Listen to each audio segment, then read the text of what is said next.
No, I had another button to click. It doesn't automatically start. You have to say, yes, start. Hello, YouTube. We are live on YouTube with our regular week of recording for the talk show for talkers here on irishtalkers.com. I hope you're all doing well.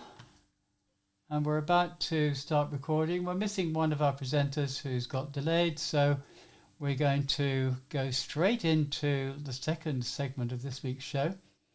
And I will let Ted do the honours. So bear with me, Ted, whilst I just queue up Audacity and recording. Okay, Ted, you ready? Yes, Myra, I'm ready. 3, I'm willing. 2, 1, go. Welcome, Toastmasters, would-be Toastmasters listeners and friends, to segment 2 of this week's offering of the Talk Show for Talkers. And I will have flagged this at the outset to say that we have a guest with us this evening, this morning, this afternoon, whatever part of the globe you're tuning in with us. And this gentleman has become a legend in his own lifetime, because 2 months ago, a lot of us would not have known him. Now he has become a worldwide icon, and the reason for that is he has, not alone has he introduced us to Zoom, but he has managed us through the intricacies of Zoom, and we're all, not always just Zooming, but we are soaring as well. And this gentleman's name is Nick Lehane. And Nick, you are very welcome to the Talk Show for Talkers. Thank you very much, Ted. Thank you, Moira. And thank you, Paul, wherever you are. Yeah, and Paul is out in cyberspace somewhere. That's the reference that Nick was making. So, Nick, what we do is we ask all our guests 5 questions. And even though all the guests will already know this, it hasn't kind of cottoned onto them yet that they should listen to previous weeks to discover what the questions are. No, the trick here is that there are 5 questions, but there could be 50 questions before we get to the 5 questions, if you get my drift.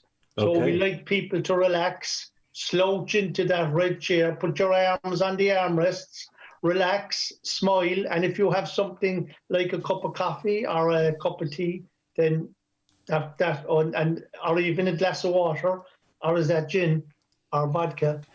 Oh, that's water. That's H2O. Well, Nick, first and foremost, what's the name of your club? I have 4 clubs that I belong to currently. Warrington Toastmasters, also Online Presenters, which is an advanced online club, Firebirds Collective, another advanced online club, and Witty Birds, which is a wonderful storytelling community club, again, online. Oh, excellent. You have 4 clubs. You nearly have more clubs than Jack Nicklaus. You know who Jack Nicklaus is? Yes, that's right. 18 Majors. I used to watch him when I was a kid.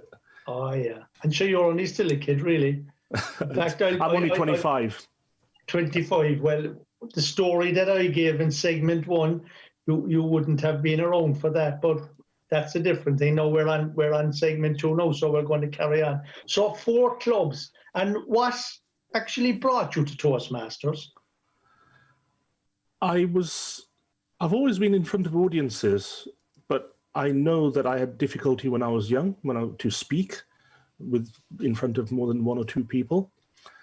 But I actually found jobs that I love being in front of audiences, or in front of a class or in front of a room full of people. And I've never had effective, supportive, or educational feedback. And I just happened to find Toastmasters, went along, I was blown away, and halfway through the meeting at the break, I asked to join. And that was 3.5 years ago. Super. What a wonderful testimonial on behalf of Toastmasters. You've encapsulated everything that's good about Toastmasters. So thank you for that. And what has been, well, I suppose you've answered it with the first question, but what has been the greatest benefit to you? Initially, I came to improve my speaking. And I know this sounds a bit commonplace now, but when I learned that I can actually be a better leader, I actually speak to more people and I influence more people. But for me, the biggest point is that I became a better leader. And I just really, really enjoy it. I love helping people move on with their lives and in their journeys. And you know, that is the trick, Nick. You've identified something else there, that to become a better leader, it doesn't necessarily mean that you want to go out to become a leader. You just want to help people. And that's a fantastic attitude to have. And automatically then you become a leader. Yeah, there are leaders in different ways, aren't they? I mean, you know, not everybody jumps up at the front and starts, you know, being very vocal, although sometimes I do that. There are different types of leadership styles. Everybody can be themselves and be a leader. Mm-hmm. You just have to find out what works for you. Yes. Find out how you can influence people, find out how you can encourage and also impact them in a positive manner to allow other people to develop and grow. Yes, that's true. Actually, first of all, you have to learn yourself, and then you use those skills to make sure that the people around you lead as well. Superb. What has been your biggest Toastmasters challenge? The biggest Toastmasters challenge has been to stop myself from effing and blinding every time I get frustrated when people don't seem to listen and I can't get through to them. And then when I calm down and I realize I've got to be a better communicator, I've got to be more persuasive, I've got to be more of an influence in a positive way in order to help them understand what I'm trying to get across to them. So I shouldn't get frustrated and angry at somebody else. I should be a better communicator. And that was what spurs me on every day to say, how can I become better than I was yesterday? And when you're spouting all these expletives, are you in your Toastmasters club, or are you in a different environment?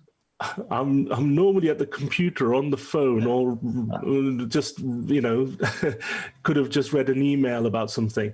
Well, one of the challenges absolutely is about working with people. But the good thing is you get to know people very well, and you get to, you get a lot out of it.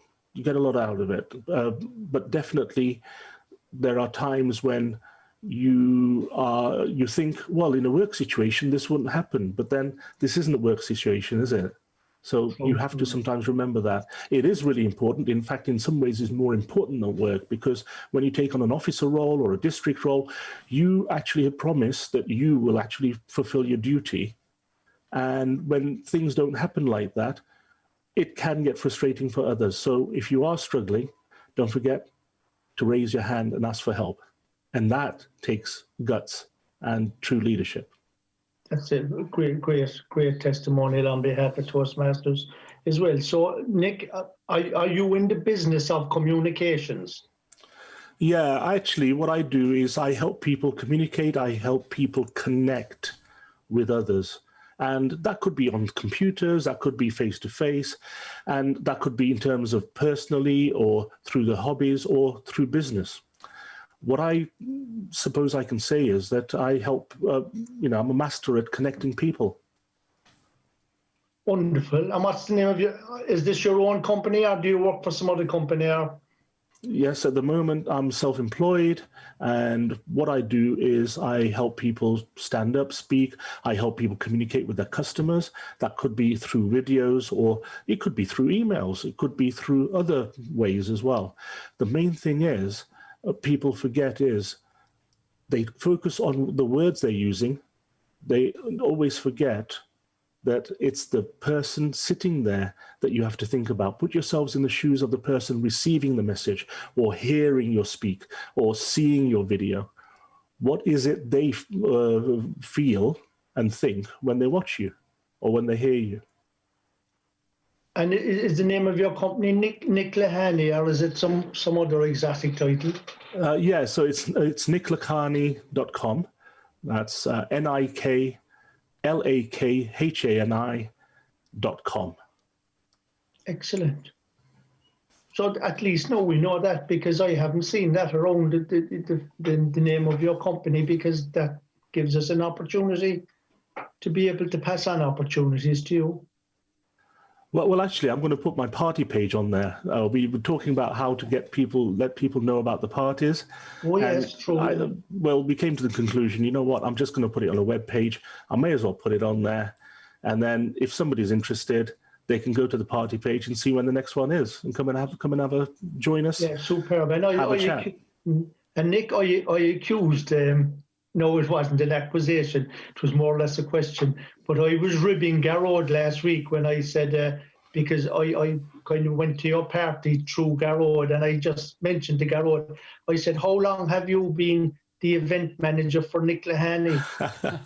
and he says, I'm not his event manager. I'm just sending on the invitation. But I everywhere I looked, if I didn't see Nick's name, I saw Garrod's name. And people were referencing Garrod. So I said, God, you must be the event manager. Or you're one of the big boys in the organisation. So he chuckled. I've actually been so lucky to meet a number of people. Yourself, Moira I knew before anyway. Paul I'd met once before, but I got to know him really well over the last 3 months. But Garrod and many, many, many other people. In fact, I've got a long list of clubs, especially in Ireland, that I promised to visit. So it may take up to Christmas, but I will get there.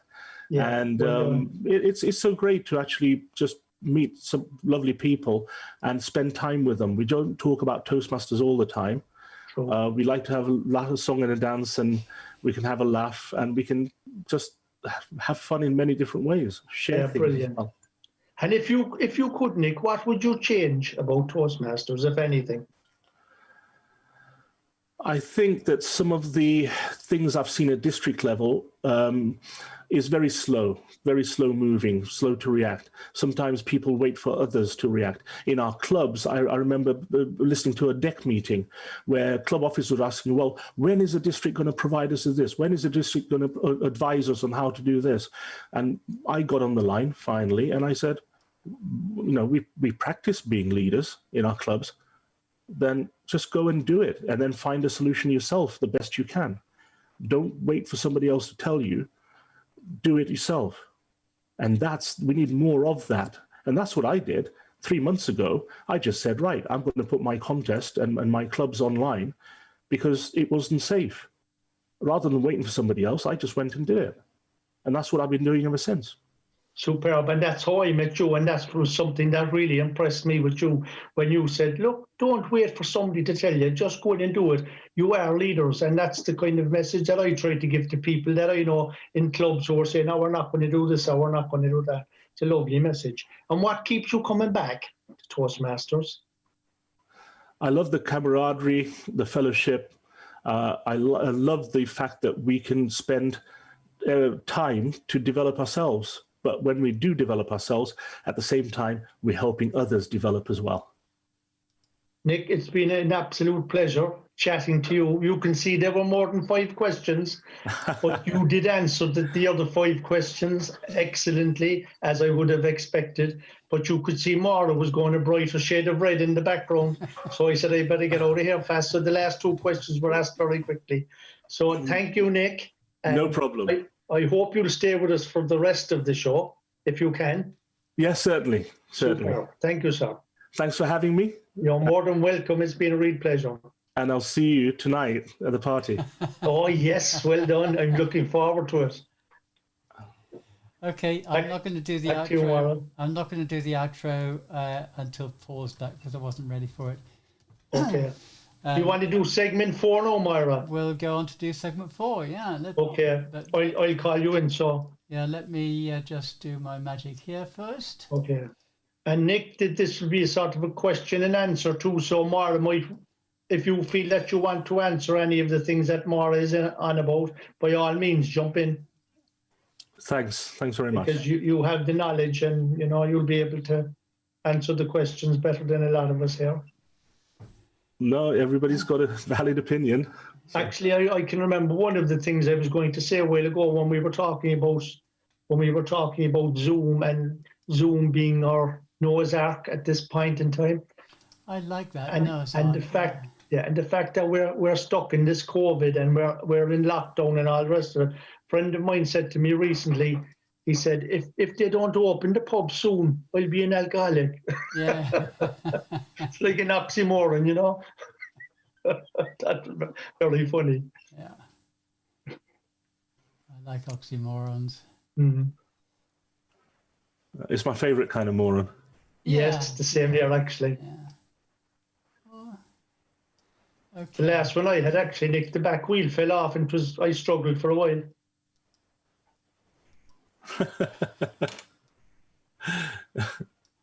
You can see I'm tickling your brain there with flashes of insanity. Yeah, well, we all have it in us. Yeah. We all have our problems, Ted. Yes, we have, I know. Okay, I'm ready for I you. wear mine on my sleeve. Yeah, I'm ready for you, Ted. Thanks, Myra. Okay, 3. Oh gosh, quiet, you phone. Why are you not quiet? Let's see if we can silence you. That'll do. All right. Okay, Ted. 3, 2, 1, go. Welcome, Toastmasters, to the final, and Paul normally says the most important part of the talk show for talkers, but I think he's just using that particular phrase to amuse Myra, or else to lull her into a false sense of insecurity. But this is the final part of this week's offering of the talk show for talkers, and we're going to give you the mercurial, motivating Moira O'Brien, and she's going to continue with the topic that she started last week, how to ruin your speech. So it's how to ruin more speeches, Ted, I think we've decided that we'd say today. Okay, so we're going back on the list of 20 mistakes from Craig Valentine. Mistakes that everybody, including Craig, he says, he's done that as well. So we'll pick up another 5 or 6 of these mistakes from his list. And we'll go right to the top. Mistake number 2. They take too long to get to their stories. Okay. Every speech should have a story. Why do we say that? Because stories connect us with the audience. When we tell a story, the audience can put themselves into the story. They can imagine themselves in the story that you're telling them. And that gets a good connection then with the audience. So it's a good thing to do. Why do we want to get to the stories quickly? Well, we don't want to bore our audience. We want to draw our audience in. So the quicker you get to your story, the more likely you are to be able to keep your audience with you. Okay, now mistake number 3 on the list. They took too long to get to the conflict in their story. What's conflict, folks? Conflict is the key to good storytelling. Do you remember, if you've watched any of these podcasts, you will have come across the hero's journey. Now, I'm not going to go into too much detail here because we don't have enough time in this podcast, but the hero's journey is a simple format which is used by almost every blockbuster out of Hollywood, as well as most, if not all, good stories and good storytelling. You have a hero. Your hero has a problem. The problem gets worse. He gets to rock bottom. Then along comes somebody, a mentor, who can help this person overcome his problem. And things get better. And then maybe they get a little bit worse before they get better again. And in the end, the hero succeeds and achieves his target. So that's the hero's journey in 10 seconds. In order to have that journey, there has to be conflict. And unfortunately, there's something about human nature that we love to hear people having problems.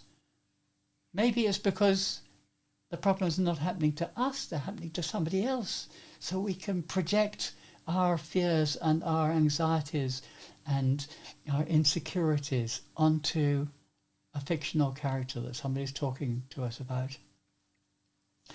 But whatever it is, if we don't have conflict within the story does not become so interesting to the audience. So don't take too much time to get to the conflict in your story. Bring the conflict in the early part. So introduce your character and go into conflict, and then you can spend the rest of your story with the conflict resolution. The next one is really following on from that. You establish the conflict, but you don't elevate it. So when we said in this hero's journey that he has this conflict and then he gets to rock bottom. Well, to get to rock bottom, you start with the conflict and you make the conflict worse and worse until you get to rock bottom. If you don't escalate that conflict, again, it becomes less of a compelling story because there is less to come out of and less to achieve to overcome the conflict. And a last one on this particular stream, there is no emotional change in the story's main character. Now, if the main character doesn't change, then really the story doesn't change.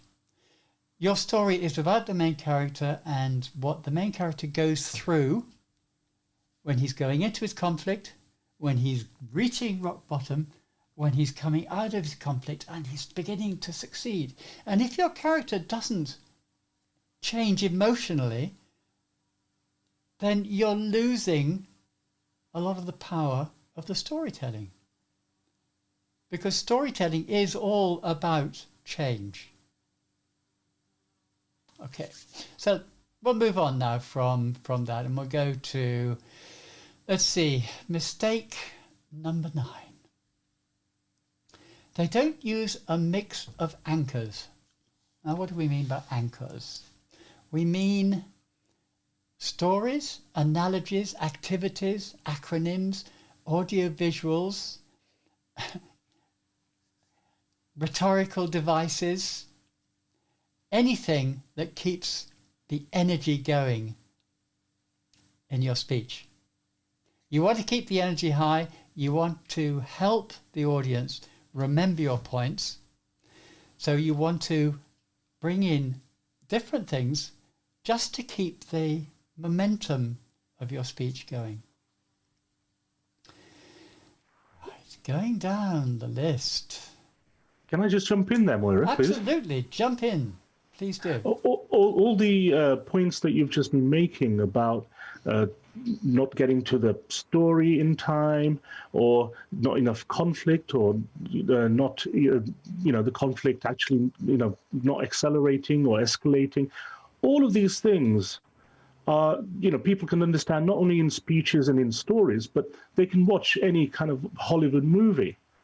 You look and see, but because they have to, in the movie, keep people's attention, have the highs and lows, so that there is conflict, there's a hero, there's lessons to be learned, there's the bottoms to be, rocks to be bottomed out, all sorts of things to happen.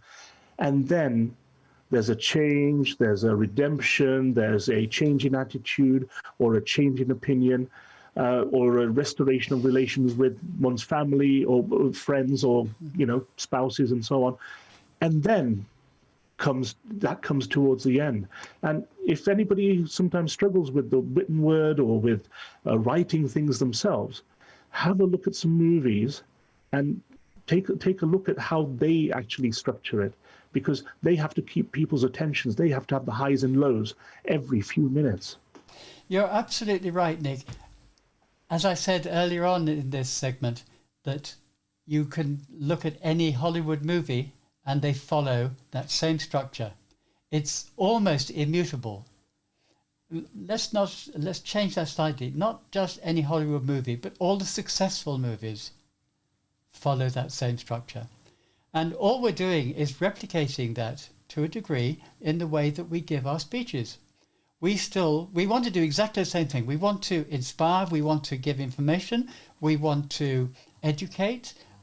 Whatever the subject, the reason for your speech, you can use all these same techniques to achieve the same purpose, the end purpose.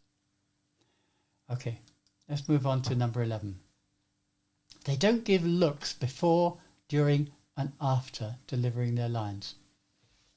And this comes back to body language, but specifically facial language in this respect. If I was to say to you with a dead straight face, this is very funny, I'm really, really amused, and you look at me and I've got a deadpan face, what's that going to do to you?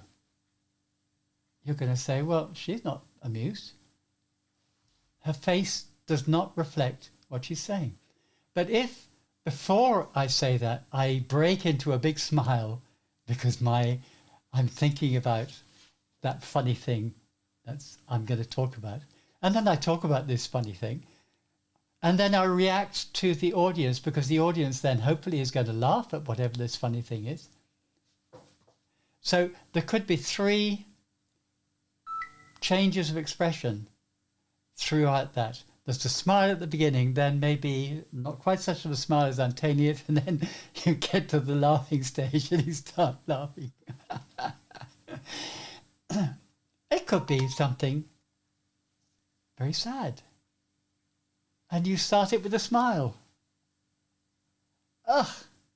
Do you get the point?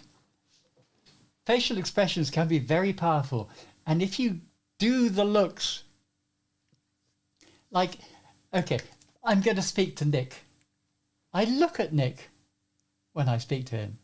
I don't look at the sky or the floor or scan the audience. I look directly at Nick or Ted or whoever it is.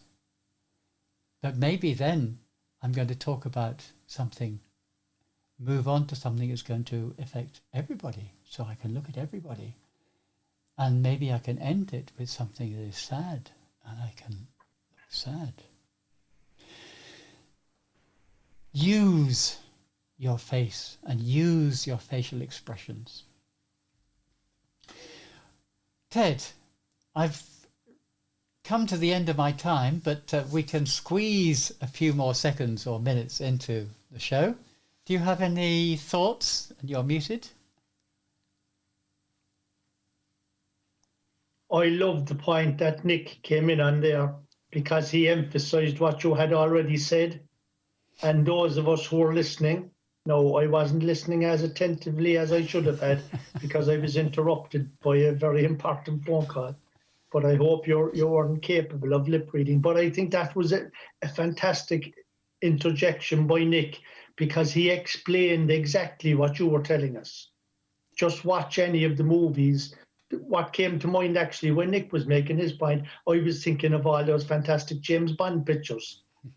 I mean, if that's not setting, he always gets the girl in the end anyway, and he always has his martini, stirred but not shaken. Yes, indeed. You know, which indeed. I thought was excellent. Indeed. And it really emphasised your point even better than you were making it. Not that you weren't making the point, but Nick came in there at an excellent time just to make sure everybody else got it. Because there are lots of us who will listen. We listen with our eyes rather than our ears. Yes, but indeed. when Nick made that point, it emphasised the lesson you were giving us. Good. Thanks for that, Ted. And with that, we'll bring this week's shows to a close. Glad you were here. Glad you were able to listen. Look forward to seeing you again the same time on Friday next week. And for now, we'll say goodbye from Ted, from Nick, from myself. And thanks to Nick for being a great guest. And from Paul. Bye for now. Bye. Oh, I forgot, Myra. That was actually the signing off. We might have to do that again after. Okay. We'll. I'm after being discombobulated by the way the show is structured today. This is the first time that we did a kind of potpourri like this, where we go from what was it, 2 to 3 to 4. Yeah. And now we're just waiting on. Well, this is how it was called. This is how Hollywood works, Ted. Yes, it is. Yeah, well done. It is. Well done. I love it. Okay. Yeah. Sorry, are we? Well, I'm now just sorting out the Audacity. I'll do the if you're looking at YouTube, which you're probably not, you would see, because I'm showing YouTube what I'm doing. I don't know whether anyone is ever actually. Paul is logging in no more anyway. You see? Yeah. Hopefully the electrician was able to give him the extra 100,000 volts that he was looking for. Shocking. Oh, Ted. Don't give up the day job. We'll be electrified by Paul when he comes on. There'll be sparks everywhere. You know the Hollywood story angle. It's really interesting because that's one way I actually teach people how to think about speeches and how to get ideas and how to sort of structure and develop and so on. And I ask them what their favorite movie is. We talk about the structure of that kind of thing. So it helps them to visualize. It does. Yes. Excellent. Yeah. Have you met Craig Valentine, Nick? No, I know who he is. I've seen him in some of his online things as well. So I get his speaking tips, 52 speaking tips. Yes, yeah. He's very generous, actually, the way he gives them out. He's amazingly generous with the amount of free information that he gives. But at the end of the day, it takes you to him, and from there, it takes you to putting your hand in your pocket and lashing out money to give him. But it isn't a huge amount of money for the size of the investment that you make. It's not. And I've been on 2 of his courses now. The same one twice actually. The first time, the replay of the storytelling course 3 years ago, and this time round, I actually attended the storytelling course live, and it was well worth it to be there live, because you can actually get a response from him directly on your own, your own stories. And he's very charismatic. Nick, you'll be delighted, I know, to know that we actually interviewed Craig Valentine on this show in the same red chair, that you're sitting in. Yeah, excellent. Yeah, he was in Ireland. So, when was that, Myra? Was it the Dublin conference? Yeah. Ted, one of the conferences 3 or 4 years ago when he was in Ireland, we had the pleasure of interviewing. Lovely man. Ted, do remember your squeaky chair, please. It wasn't so bad this week. I don't know if you got the oil can out, but well, no, Myra, it wasn't the oil can. I actually changed the chair. Oh, right. Okay. Yes, I changed the chair. Well, that's why. You know what? My weight on top of it. You know what Plan B was? To change the presenter. No, that's interesting, because I thought that's what was being said to me, actually. There was a couple of expletives anyhow, and the only person who hears the chair is actually Myra. Did you hear that chair creaking and groaning, Nick? What? Just kidding. No. I don't have the audio equipment and capabilities that Moira has. So that's the problem. Moira, you have nothing to worry about, because the people who are watching this show can't hear the chair at all. Well, I think last week, Ted, it was I cut out most of it. Every bit that I could cut out, I did. Right. Well, I actually changed the chair. And then during the week, I noticed this one started to speak to me as well. I said, it was only one. I only heard it once, Ted, so it wasn't bad. Is that all?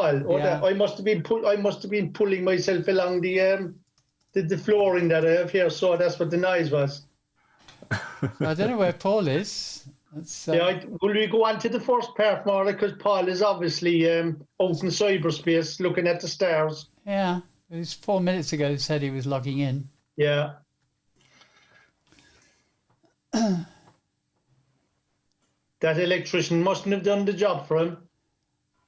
I'd fire him straight away. We can't really go ahead without... Well, what are we going to do? Sit here for the rest of our lives? Well, it won't be the rest of our lives, but it might be a few minutes. Not read my message either. Let's see. What is the word of the day? Can I remind myself? Sanction. Oh yes, the word of the day. Sanction. Sanction. We'll have to give Paul a sanction when he ever comes on here. We'll be gone. How are we doing for time? Are you rushed for time, Ted? Well, there's a couple of jobs that need to be done, all right, usually the Thursday jobs. Very important to clear the weekend for myself. For your golf? Well, not just the golf, but for other things as well. You mean there are other things other than golf? Oh, most definitely. Golf is only something that I do for relaxation. Really? Wow, I never guessed. So golf is relaxing. I wish I knew that when I played golf. That's because you weren't holding the clubs the right way, Myra.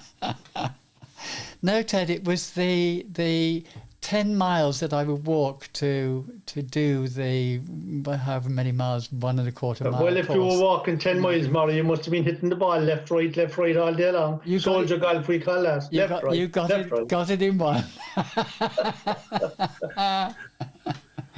Yeah. It's always interesting to see how, when your watch or whatever it is tells you how far you've traveled. Because if the course is 6,000 yards and you've traveled 8,000, that means that your game's a little bit off. Just need to stop the fades and stop hooking the ball. There is another solution, actually, Nick. Go on. Change your watch. Yeah. Oh, you have a watch, but that's all it is, a watch. Oh, just keep. It's not a GPS. It's not a GPS tool either, No, actually, I don't wear a watch when I play. I haven't played for a while though. But yeah.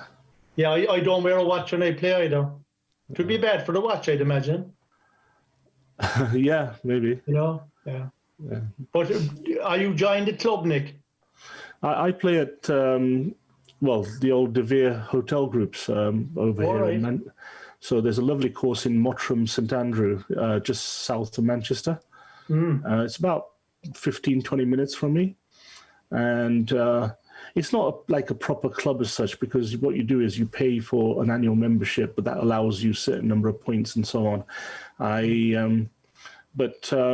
It's nice enough. It's a lovely hotel. There's lovely facilities, spa and all that as well. So nice place to eat as well. Lovely. And they handle a lot of the corporate days and the, like the weekend golf breaks and things like that. Yeah, brilliant.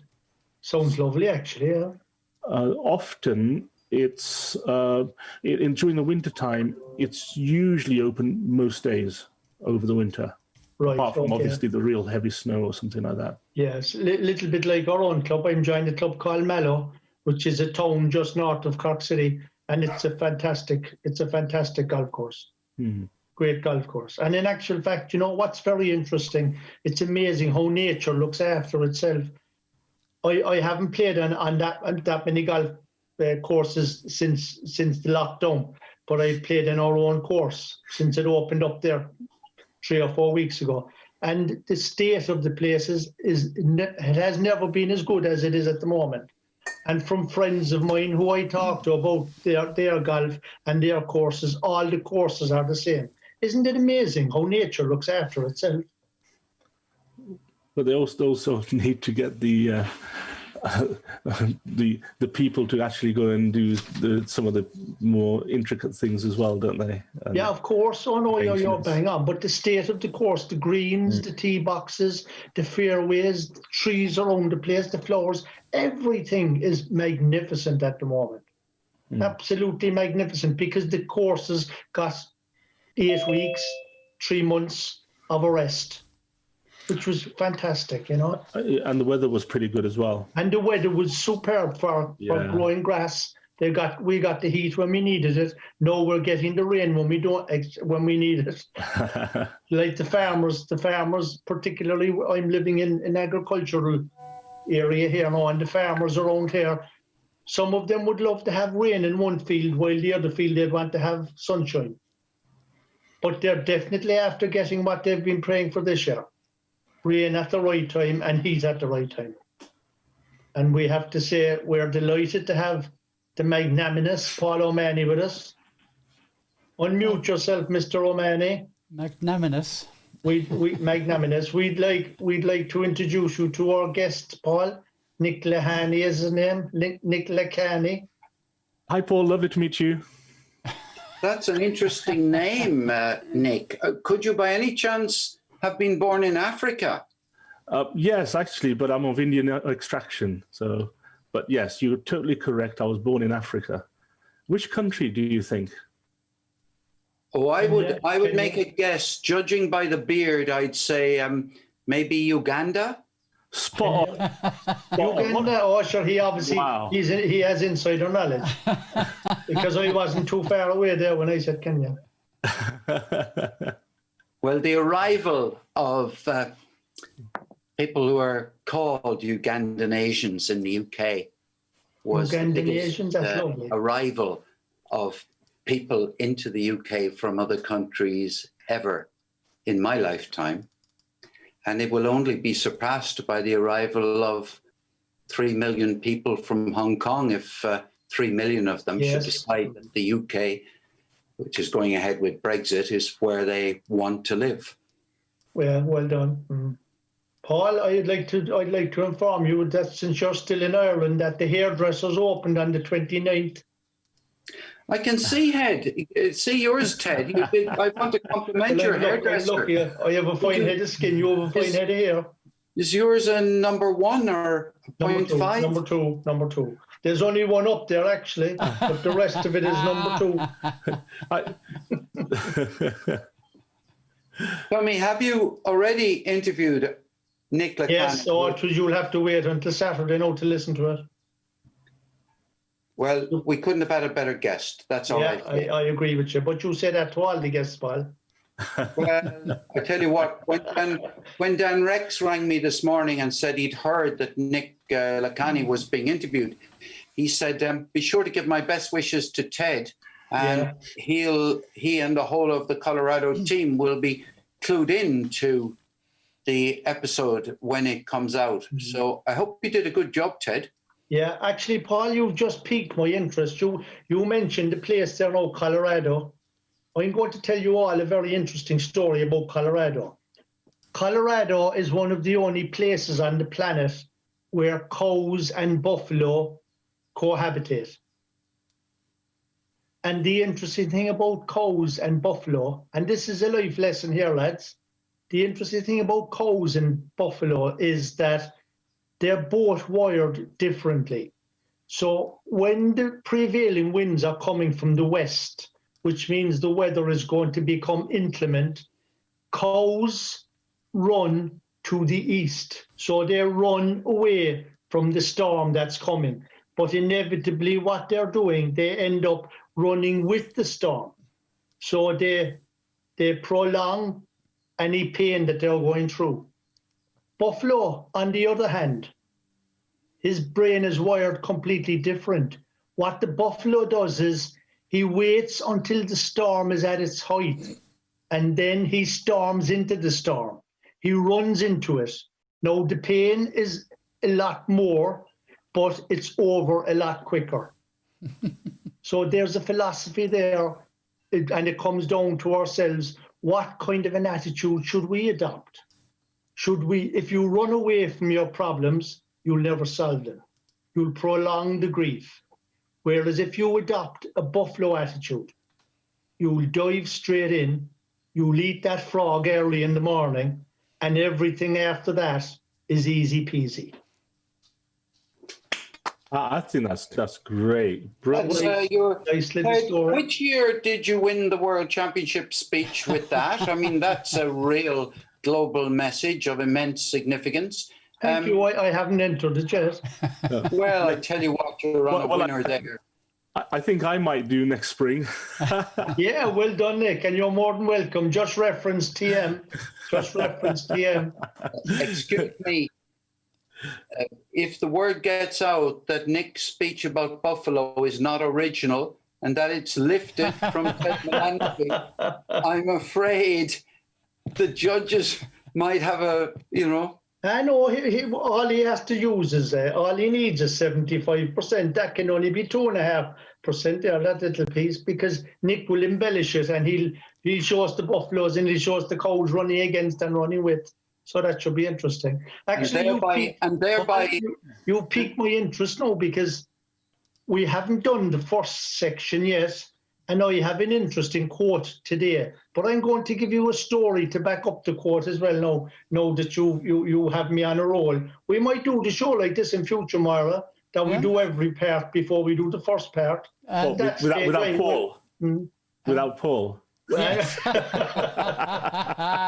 Nice one. Yeah. Well, Ted, we can really do it in whatever order you feel comfortable, because after all, at the end of the day, it's your show. Yeah, and Myra, if you think about it, we've done segment 2. We have. We've done segment 4. Oh, so we still have 2 segments to go. Yeah. So are we going to do segment 1 and we let Paul guess? I think we'll do segment 1 now. Will we do segment 1? Okay. I think that makes sense. Okay, so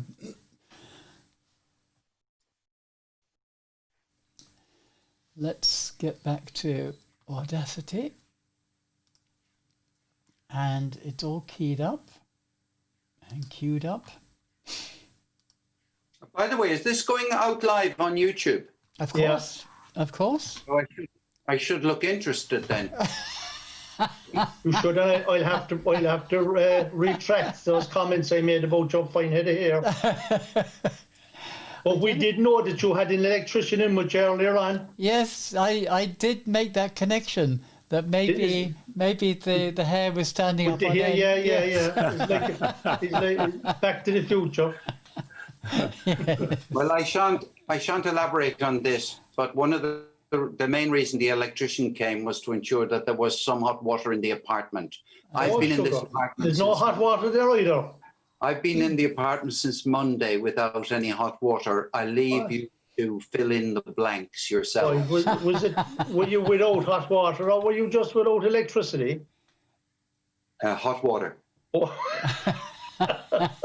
Well, I don't think you're going to have any problem with people keeping 2 meters away from you then. So fine. Okay, so with that, is that the hair, Nick, or the hot water? Or which with that in mind, shall we now calm down and get ready? Okay, Myra, segment 1. So call us in. I will call us in. Sorry, tell us when you're ready. I will call you in. 3, 2, 1, go. Welcome, Toastmasters, would-be Toastmasters, listeners and friends. You're very welcome to the Talk Show for Talkers on irishtalkers.com. Our email address is info@irishtalkers.com. You can also find us on Facebook as the Talk Show for Talkers. And we welcome your comments, your questions, your feedback, and indeed, we regard these as evaluations. So please get in contact with us. Tell us what you would like to speak to us about any week. You can also listen to previous shows on our website, irishtalkers.com. We also publish the Public Speaking Weekly. This is a roundup of links from the internet, all about Toastmasters, public speaking, confidence, leadership. So look out for the newspaper link on our website. My name is Ted Malamphy, and I'm joined, as usual, by the prolific, persuasive, passionate, peerless Paul O'Mahony. Listeners, it's a pleasure to be with you again, and I hope you're going to enjoy our company as much as you did last week. Thank you, Paul. And we also have the magnificent, multi-talented, mindful, motivating Moira O'Brien. Ted, I'm going to take issue with you again. See, I'm always taking issue with you for some reason or other, aren't I? What did you notice that now? Well, triads are far more powerful than 4s or 5s. So just keep your mellifluous, mindless, motivating, miffle and muddle and whatever M's just down to the 3. And that will have much more power. But thank you, Ted, for that introduction. I am motivational and Mindful and Paul. Excuse me, I would just like to bring the Toastmasters promise into this and express my concern and support for Ted Malanphy, whose motivation may have dipped a little bit there due to the apparent sanctions that were imposed upon him by one of the presenters. Just in case, listeners, you might be worried, Ted has still got a smile on his face. Thank you, Paul. You're very good. I'm glad that all our YouTubers can see the smile as well, that you're not just making it up. The only thing I didn't like about Moira's intervention, Paul, was the word mindless. Well, I was trying to turn things around against myself, just to... Yeah, it's very interesting. To reduce the impact of the fact that I was appearing to be critical, when in actual fact, I wasn't being critical. I was trying to be motivational. And I see, yeah. There's a word for that, Myra, isn't there? And when you say it to somebody, he hasn't a clue what you're talking about, so he thinks he's being complimented, when in actual fact, he's been the complete opposite. However, Toastmasters and listeners and would-be Toastmasters, on today's show, we have the usual mix. You're after getting some of it already. We will have a thought for the week. We'll have a word for the week. We will certainly have a guest interview. Have we got a surprise for you? You will all want to tune in tomorrow because we've got a surprise for you. One of the iconic members of the universe is with us. I'm not going to tell you anymore. This fella is very well known when it comes to Zoom circles, and boy, he does more than Zoom. This gentleman, now you know it's not a lady this week, but this gentleman, not alone does he Zoom, he soars. He soars and he brings you all with him. So we'll have that tomorrow. In the third section, Paul will be talking about what Paul always talks about, and he will certainly be giving us the word for the day. And then, of course, Myra will be continuing on from last week about how to ruin good speeches with her pal Craig Valentine. So you have a lot to look forward to. And I'm going to give you my thought for the week now. Just one intervention for one brief moment, Ted. I think I overheard you saying that Paul will speak about what he always speaks about. I want to thank you very much for that compliment.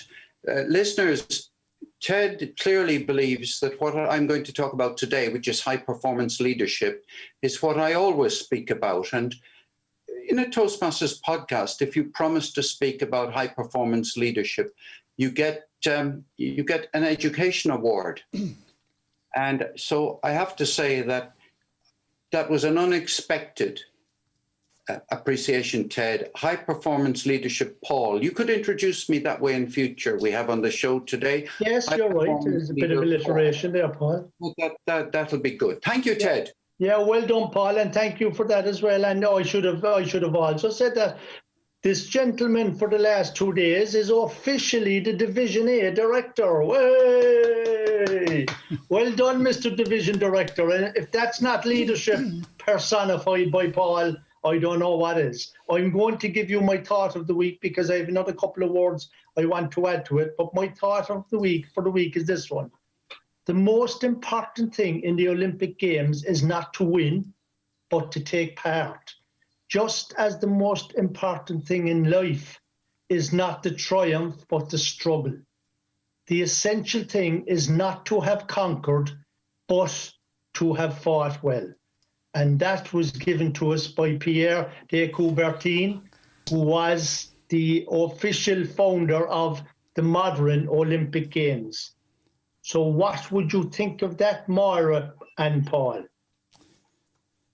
I shall let Paul do his usual caustic view of your quote, Ted. Okay. Because it's a very long quote, and I feel I have to read through it again just to make sure that I'm not going to make a total, utter fool of myself. And so, Paul, just to refresh your memory on what I did say. So, the encapsulation of this is finish the race. It's more important than either the time or the position. Thoughts?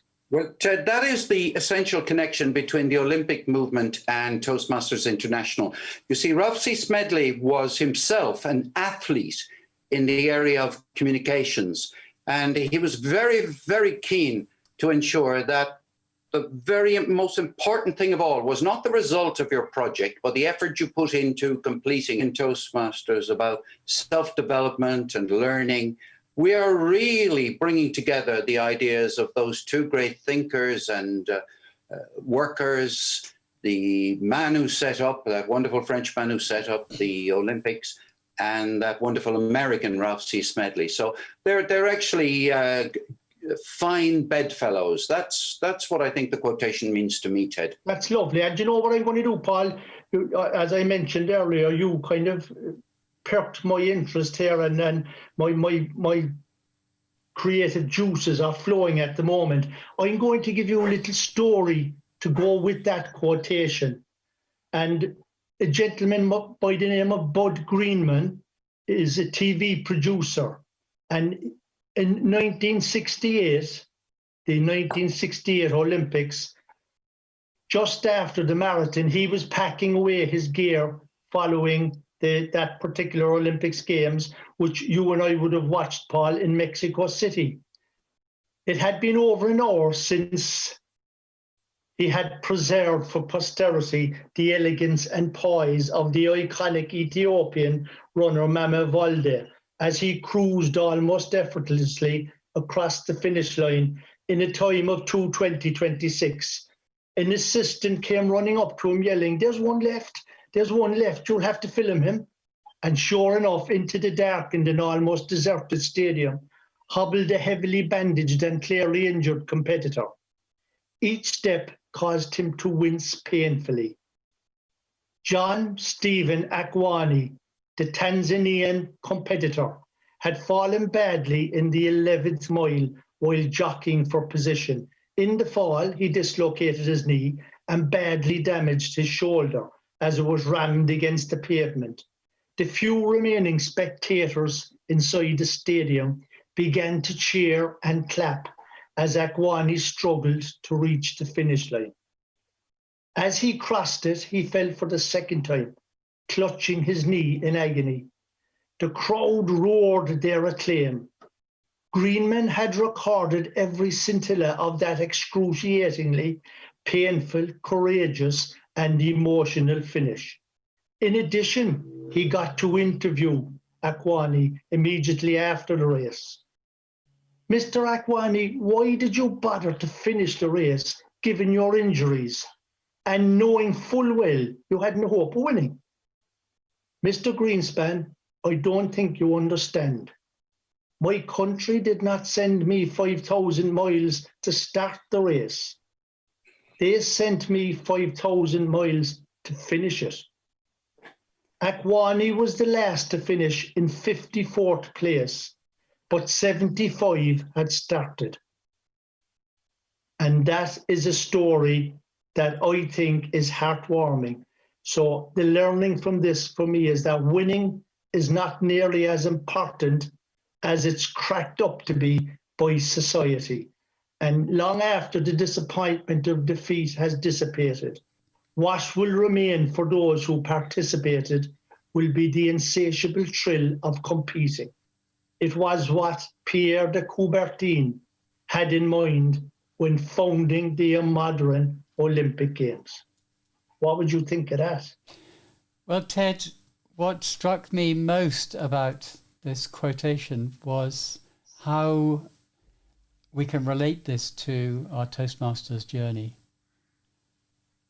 To me, the most important thing, the most important learning in Toastmasters is actually to stand up and do. Entering into a contest, the most important thing is the fact that you have had the courage to enter and to stand up in front of probably a lot more strangers if you happen to go beyond your club. The learning that you get from that is far greater than the winning that took you there. Interesting, Myra, you're right, because when you're in Toastmasters, you're winning all the time. But just to turn it into a little bit of an analogy, in the race of life, there will always be falls and injuries. And there will be days, Moira, this could have been one of those days for you when they just don't go your way. The trick is always to have the discipline to pick up and finish the race, irrespective of time or position. In the final analysis, it's the finishers who are always the winners. And I think that's what you're saying about Toastmasters as well. And what I think about Toastmasters is that those of us who are lucky enough to be in the organisation are winners all the way, because Toastmasters changes your life. Indeed so. Let us not bring more sanction on you, Ted. Yeah, I'd like to ask Nick even though this is the first, and I'm after letting the cat out of the bag now. Nick, this is the first time we've ever asked one of our guests to speak the day before he's expected to speak. Well, I'm not often early, but hey, there's always a first time for everything, right? Brilliant. What did you think of that quotation, and what does it hold for you? Yeah, I thought it was lovely. I thought it was really meaningful. The key is that sometimes we forget what our goal is. We think that we have to be the same as somebody else. Our friend runs 400 meters in 55 seconds, so we've got to do the same. Well, we're different, aren't we? Whatever it is, we always compare ourselves to other people. But the key is, you're in life and in Toastmasters, you compete against yourself, because you're just in the race with yourself. It's your development. Superb. And I think that brings us to a nice conclusion in our first segment, with a lovely start up to our second segment, because you just met our guest. Ted, I'm sorry to prick your bubble, and I'm going to apply sanction to you by muting you, I think, for the rest of this particular segment. And I'm going to call upon Mr. Paul Amani to give his word of the week. Myra, thank you very much. I'll do this in the form of a table topic. Thank you very much, Madam Topics Master. Like you, I agree, Toastmasters needs more sanctions than it has. It needs to give a greater degree of control to what's going on. And one of the most useful words in the English language in relation to social control is the word sanction. It also is one of the most misunderstood words in the English language, because let us just imagine that Cork is going to introduce some sanctions against Dublin. It's going to impose some sanctions on Dublin. Well, you would imagine that would mean that Cork is going to prevent the people of Dublin from doing something. Would that be correct in your mind there, Moira?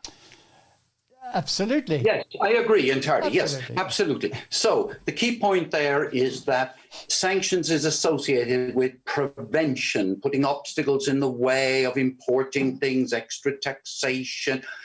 So it's a kind of a negative connotations. Another meaning of the word is I want to sanction certain types of behavior. For example, I want to sanction the continuation of your speech until 7 minutes and 30 seconds. That means I'm going to give permission and encouragement for you to continue your speech until a maximum of 7 minutes and 30 seconds. It is not about preventing you from going on that far. So the word sanction is about giving permission, S-A-N-C-T-I-O-N, approval, permission, approbation, if you want a word with many syllables to go along with it. But that's what it means there. But geopolitics has gradually morphed the word so that it sounds like as if it is about prevention and stopping things. Very useful word to use, correctly. An easy word to use in a mistaken way. Madam Topics Master. And with that brief, altogether brief section, I'm going to bring this to a close, and we'll look forward to seeing you again tomorrow when we'll be introducing somebody who has risen to prominence within District 71 as the leader, founder and motivator of the District 71 tech team. We look forward to seeing you at the same time Can I tomorrow. just chip in one other thing? This wouldn't by any chance be this guy who's spoken of extremely highly in District 91. I've spoken to a whole lot of people there, and who I heard recently is revered by people in Mauritius, has been down to Australia. Isn't that guy who's actually world renowned, or is he just one of the District 71 people? You'll have to listen to tomorrow's episode to find out.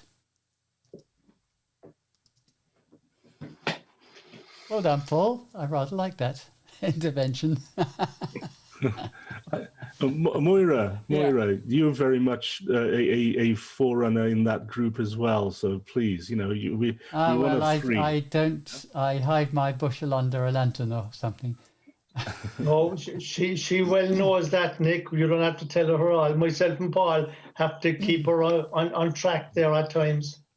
Let me tell you, Nick, Tell her position. how much that segment overran.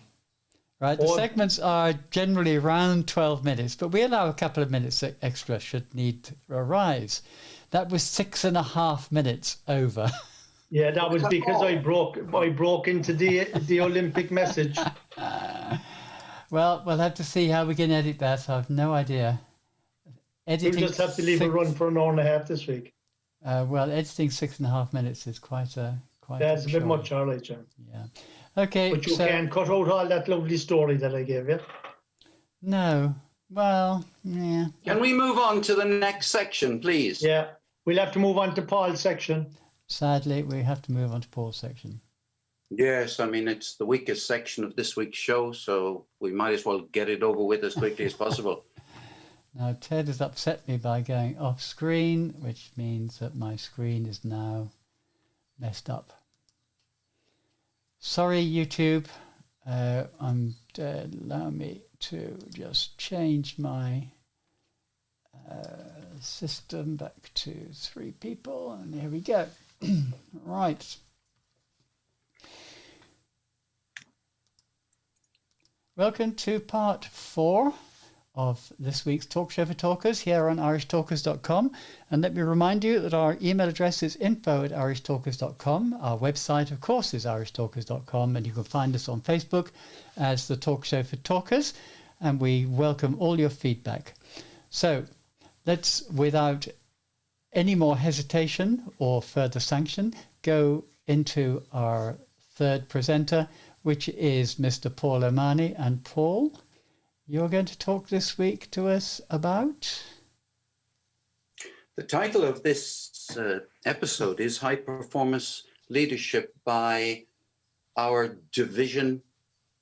Start again, Moira, please. Cut that all out. Okay, I wasn't too happy with the way I did it either, so I'll redo the intro too. You have the title of the segment. If you'll just do that. I know. If I had my brain on in gear. I just mixed up division and district, and I do that. Okay, every now yeah, that's very easily done. It's because I'm district director next year, so I just wanted to cut that out too. Yeah, I'm looking for where your title is. What is your title? Oh, it's High Performance Leadership by District Director. HPL by The Division Director. District Director. District. I hope I wrote district. Why district? You got a promotion. You Paul. just have to listen to what you have to listen to what I have to say. Why district? Well, of course, why district? Why do you think I chose that title? So that people would be intrigued. Yeah. Oh, Moira, I made a mistake. Yeah? You put I made division. a mistake, Moira. You were right. You put division. Anyway, it should be High Performance Leadership by District Director, please. It's just as well we had this conversation. It is absolutely. I would have made a rotten fool of myself. Right, there's Teddy's back, so I've now got to change my screen. There we go. Right, so we'll start again. Welcome to part 4 of this week's Talk Show for Talkers here on irishtalkers.com, You're very welcome, and it's my pleasure to introduce.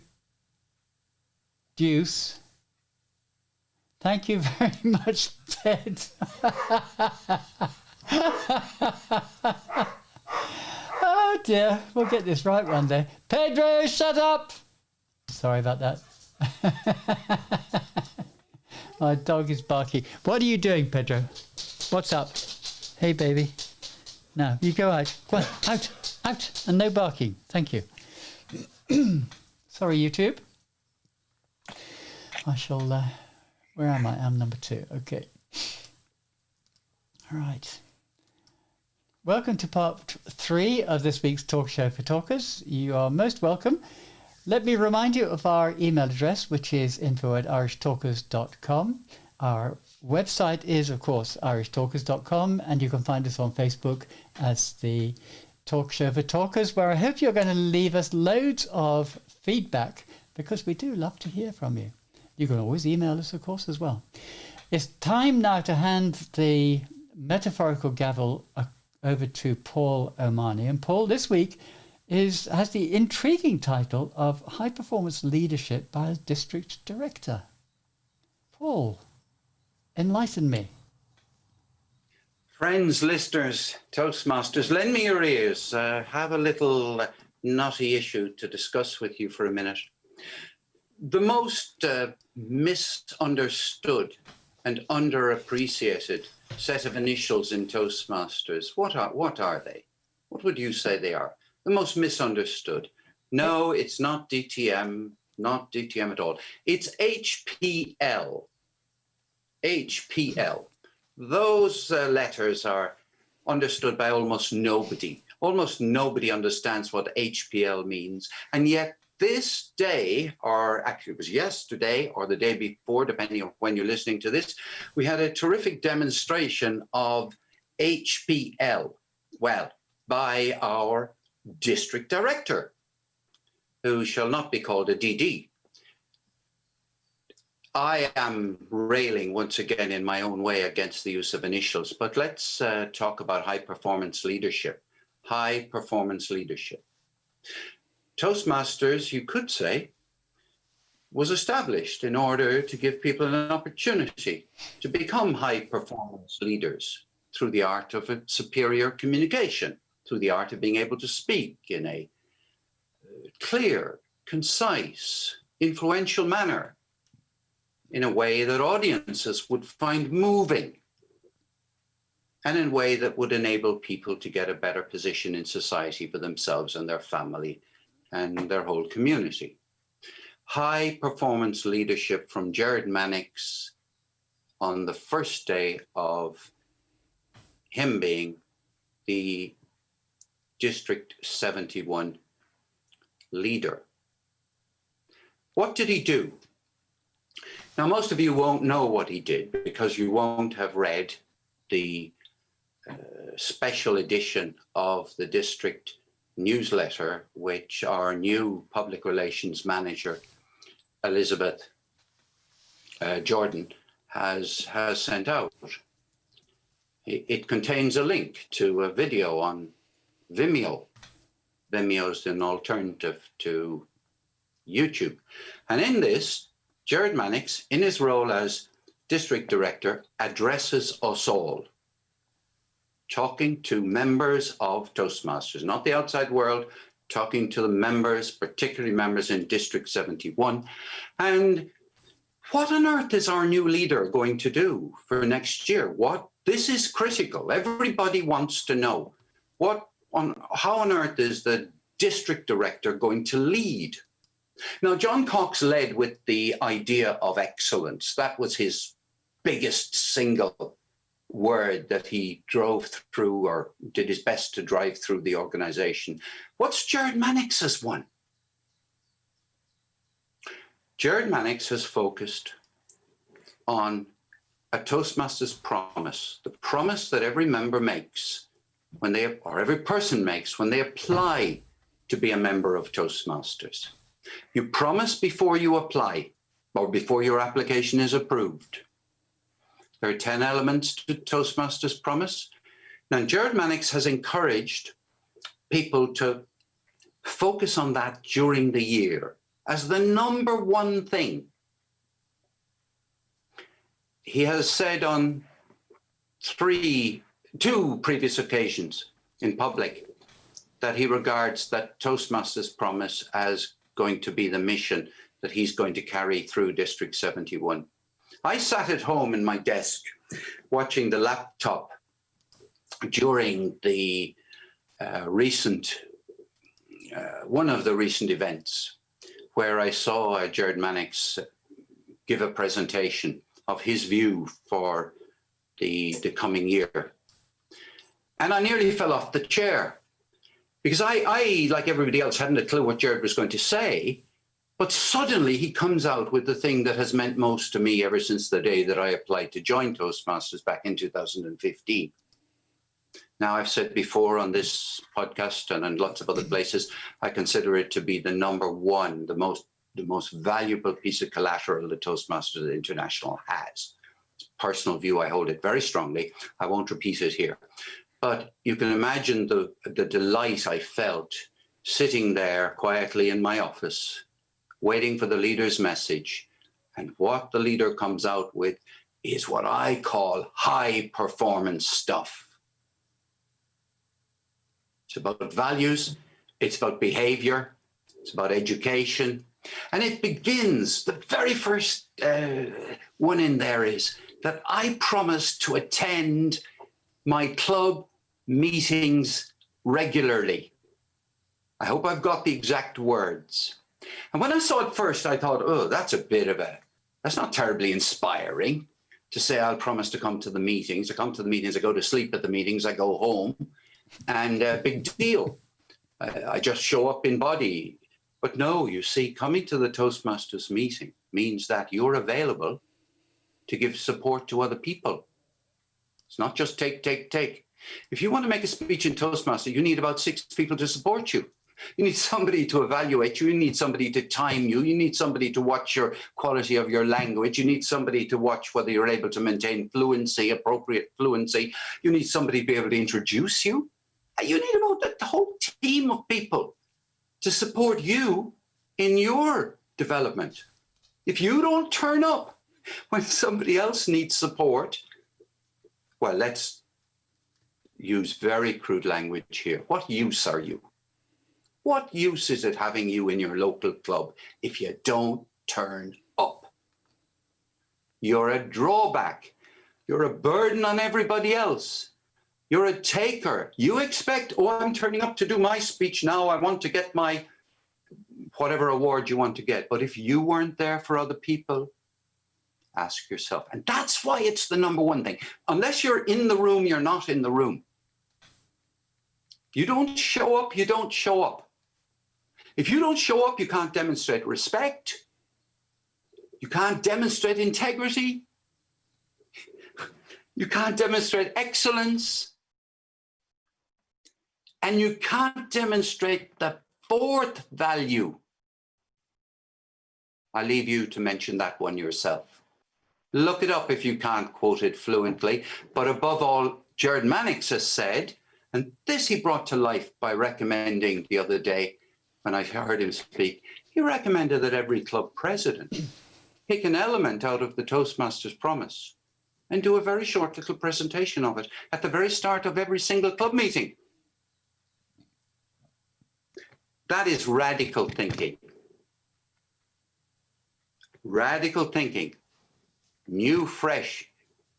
That is high performance leadership. And that's what I mean.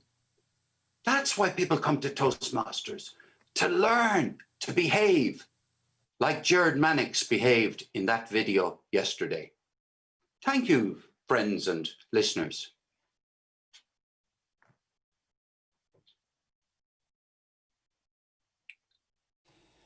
Like you, Paul, I was impressed with that video. Not just the fact that it was well produced, and as a filmmaker, I appreciated the production, but the fact that he did it.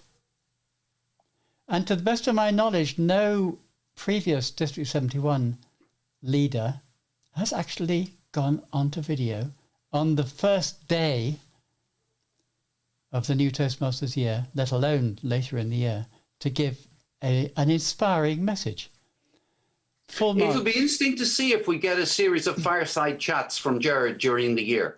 That's another potential leadership behavior, you see, in high-performance leadership.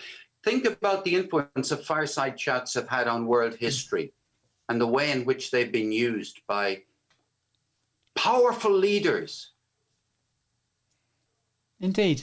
It's not for me to suggest, well, it is. I have lots of suggestions I could give to our district director. But above all, I want to say this much. Ted has already mentioned that I have the honor and privilege of being a division director this coming year. And I am going to introduce every single post that I put on our Facebook page with a quotation from the promise. And I've started that already today. Stop there. I did a silly thing then. I just pressed the space bar, which stops the recording. God damn it. But only I lost the last second. Let me just play it back. Because we're near the end of the section anyway. A quotation from the... I'm sure the last second was... No, let's listen. Post that I put on our Facebook page with a quotation from the... With a quotation from the... Thomas. Would you like to redo that section? Just post that I put on our Facebook page. With a quotation from the promise. No, do it from post that I put on our Facebook page. Without the at the beginning. Sorry, I shouldn't laugh. I need to know where I need to come in. Yeah, I'm telling you right here what you say. Post that I put on our Facebook page. That's where you come in. Post that you put on your Facebook page. And I continue from the word Facebook page. No, I want you to say from the beginning of that. Post that I put on our Facebook page. Repeating that whole bit. Okay, give me the previous, give me the lead in. Give me the two previous words. Coming in. Every single... I've no idea. Every single... Let me give you a bit more of that. And I am going to introduce every single...